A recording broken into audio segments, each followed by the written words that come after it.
What's up, guys? So, if you're new to wholesaling or the idea of wholesaling real estate in general, you might want to ask yourself a question like, why wholesaling real estate?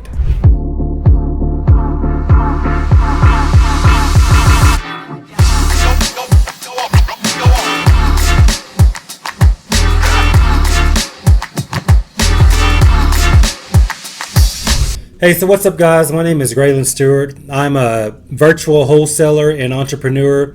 I've got a team, a wholesaling company that we wholesale nationwide virtually, all from our laptops at home. And my channel is all about the truths in wholesaling, the good, the bad, and the ugly. So, first of all, obviously, this business has definitely changed my life for the better. I started about 3 years ago as of the time of this video, and I haven't looked back, and I'll never stop, because it basically funds all the things that I want to do now, as a real estate investor in general, and then in my personal life as well. But today's video, I'm going to talk about, why wholesaling real estate, and not only that, what is your why? Why do you even want to do it? Why do we do what we do every day when we decide to do what we are going to do? And I got to be honest, I'll be completely vulnerable and honest with you, which I am in all of my videos. I tell you the truth, because these last day and a half or so was a huge struggle for me. Obviously, wholesaling real estate brings other opportunities. So I do have several rental properties because of wholesaling real estate, and I end up flipping 3 or 4 houses every month as well, because of the opportunities that the wholesaling leads brings me in my company. So, yeah, but the last day and a half was a huge struggle for me, just mentally more than anything. So I'll kind of give you a quick rundown of what happened, and then I'll go back to what my actual why is and why I do this and why I chose wholesaling real estate. Okay, so I've got this flip house going. Now, keep in mind, I live in Colorado. I've got a flip house going in Moore, Oklahoma. Tornado Alley. If you're not from there or know about Moore, that's where the tornadoes go through every year. But either way, so we got this lead that came across several months ago. I decided to close on it myself to flip it because it was a good deal. So we did that process. Completely remodeled the house. It was a 2-bedroom with 1 bathroom and a garage. Okay, single car garage. Completely remodeled it. Put it on the market on the MLS. Didn't really get a lot of interest. We got some at a lower price than we were hoping. So the market dictated on what they wanted, and it was telling us that, hey, your property isn't something that people want. So I talked to my realtor. I'm like, hey, we're going to take it off the market. I'm going to go ahead and convert the garage to a bedroom because there's more people out there looking for a 3-bedroom, 1-bathroom house without a garage compared to a 2-bedroom, 1-bedroom house with a garage. So I made that decision. We took it off the market after about a week and a half. We had a little bit of interest, but not a lot. We got an offer way lower than listing, to where I wouldn't hardly make anything. So, I would have made maybe 15 or 20 grand on it, but that just wasn't enough after the work that we put into it. So we went ahead and converted that garage into a bedroom, and also converted a hallway closet into an office nook. We put a granite countertop in there and everything with the hole drilled in it for their computer cords, the whole nine, right? So we did all that, got that done in about a week and a half, relisted the property at a much higher price. We actually listed it about $20,000 higher than our original price, and we got an offer over asking. Okay, a couple of thousand. It wasn't a lot. Couple thousand over asking. So we went through that process, went through the inspections. The inspector said, hey, they need a new roof and the new decking and all this stuff, which I actually replaced the roof. So the roof was brand new, literally 2 weeks old at this point from when the inspection happened. But they were saying, well, they should have replaced the decking and this and that, just because we didn't replace the decking. So the buyer bailed, right? So back to the drawing board again, okay? So this is our third round basically at this point. So now it's on the market for 2.5 weeks again. We still kept it at our price because it was still a decent price. So we got another offer. Okay, this time the offer was three or four thousand more than asking, which was awesome. So we accepted. Going through the whole thing again, going through inspections. This inspector obviously never said anything about the roof because the roof is perfect. It's brand new. But he had some other things that we agreed to do. So we went through all of that, fixed all of the things, okay? So I'm leading up to this because this was on a Wednesday of this week. I got a call from my realtor and he said, "Hey, your property got broke into." So I was like, "Great, okay, so what happened?" He's like, "They took everything, including your front doorknob and deadbolt." So that's crazy. I've never heard that before at all. So the house was just wide open because the front door literally didn't even have a doorknob or a deadbolt. I'll drop a picture in here so you can see it right there. But it's just crazy. So they took the brand new stove, the brand new dishwasher, stainless steel, mind you.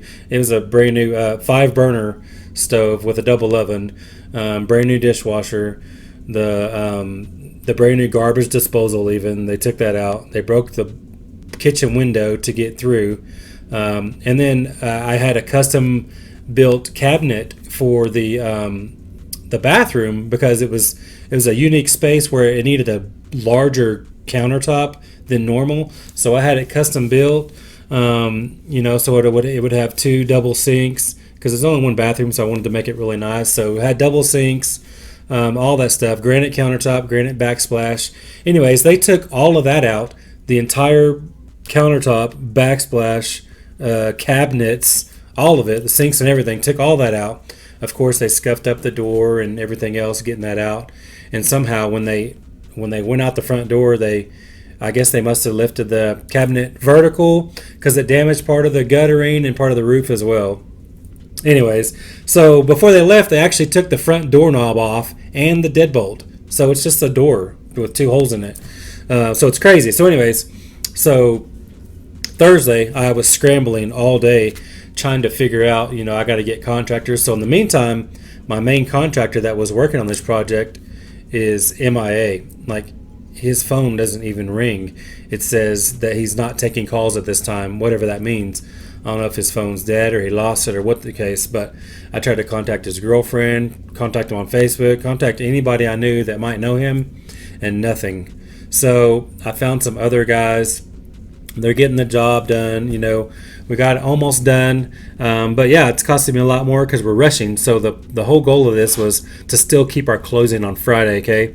So the granite company, I've got everything else in place to where everything's getting fixed or has already been fixed before we close today, later on today.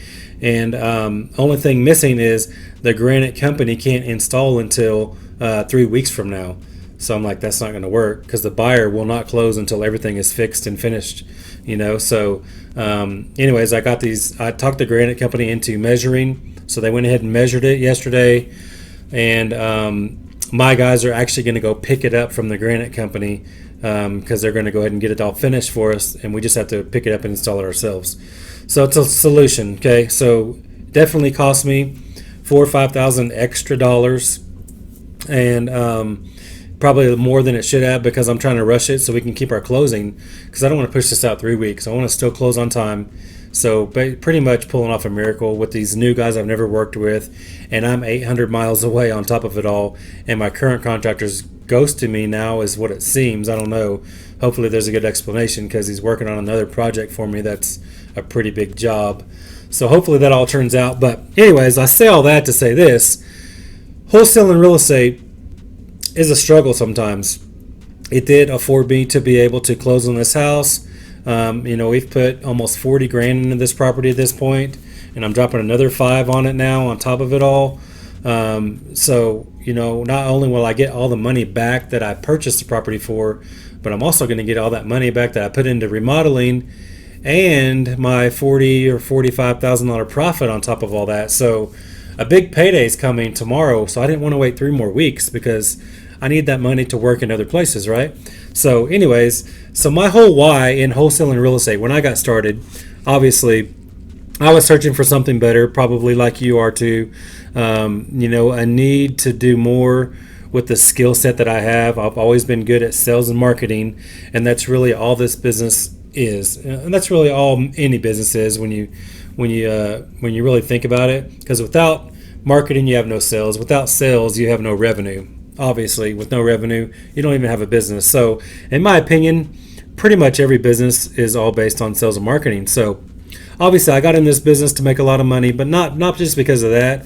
But I just wanted to use my skill set in a better way to I could be, more profitable with my skills, and also have, have a legacy to leave for my family and my kids, to where I could truly build a business through my efforts. So I got into wholesaling real estate, yes, to make a lot of money, but mainly my main why, they always say, what is your why? So my main why is to retire my wife. So now, not even 3 years into it, I can definitely do that now. She can definitely quit today, and we would be completely fine. We would never miss her paychecks at all, because they're just in there almost like extra bonus at this point, and she makes really good money as well. So don't get me wrong, she's super valuable and she brings a lot to the table. But at the same time, my whole why to do this was to retire her, and we can definitely do that now. But as you may know, I've made a little small shorts video on this, that we are building the new house. We're building like our dream house, and once we move into that here in a few months, that's when I'm going to ultimately retire her, to where she doesn't have to go through her stressful job anymore, and doesn't have to work and worry about the job and all that kind of stuff. Obviously, a lot of people say the job is just over broke. So, and that's true, because jobs really hold you back until you really find your niche into entrepreneurship, and which mine has always been sales and marketing, but more specifically sales and marketing for real estate now. Okay, so why wholesaling real estate? That's why to me, because you can definitely, it could be a high paying job if you want it to be, or it could be a high paying career if you make it into an actual business. But my first year or so, it was just a high paying job for me.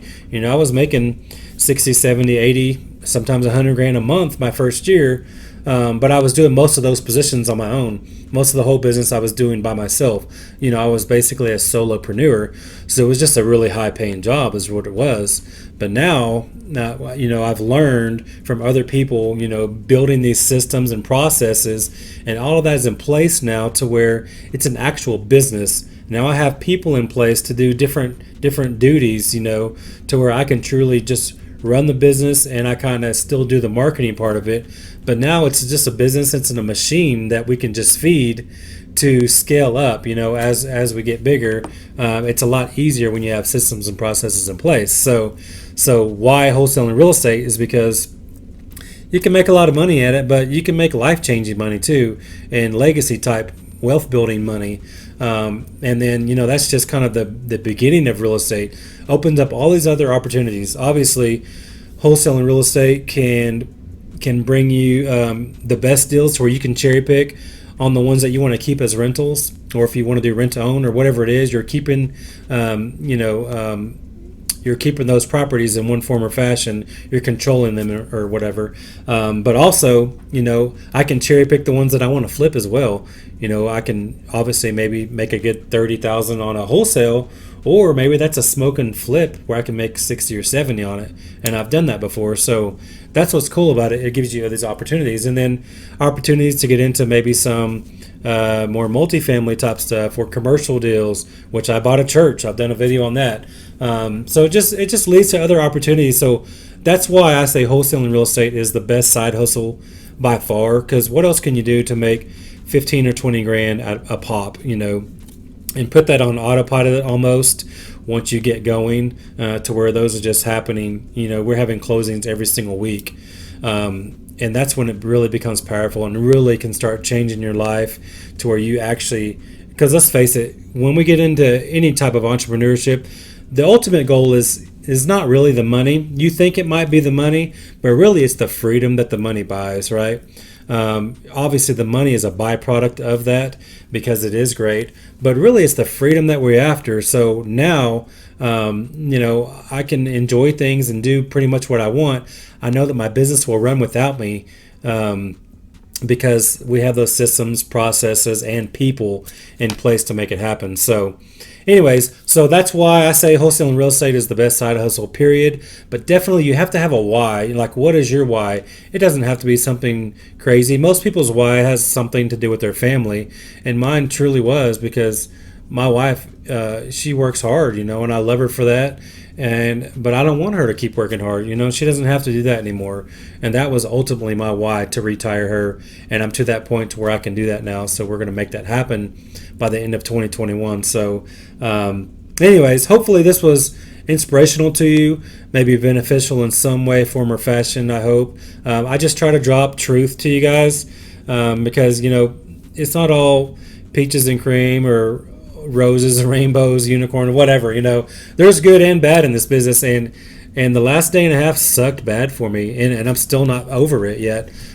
Spent an extra $5,000 going through all the headaches and trying to count on people when I'm not even there. Just everything involved with that entire break-in process sucked, and I'm still I'm on the finishing side of it now, hopefully. But it's never fun, but at the same time, am I thankful for it? Absolutely. I definitely believe that God has my back, and sure, it's another hiccup or a bump in the road, but I'm still going to make a huge profit on it.